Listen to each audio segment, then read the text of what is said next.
The Earl of Dartmouth for a minute and a half, please. Most know, EFD Group. most know, but many do not, that shortly after a country becomes a member of the EU, all its trade agreements are negotiated by the Commission and specifically the EU Trade Commissioner.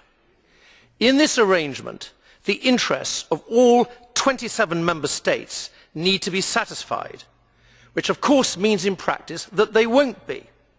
In consequence, an EU negotiated trade agreement is likely to be less beneficial for an individual member state, and I have to say the UK in particular, than if the member state had been able to negotiate for itself.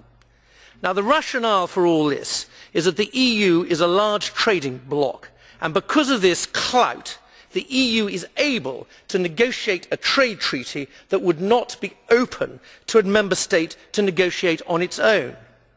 But what do we find here?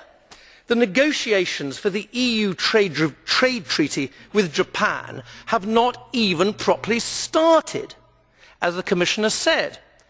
Meanwhile, the comparatively small but dynamic economy of Switzerland already has a trade treaty with Japan and has had since 2009. Once again, further proof that the UK and the other contributing member states would be much better off outside the bureaucratic contraption that is the European Union.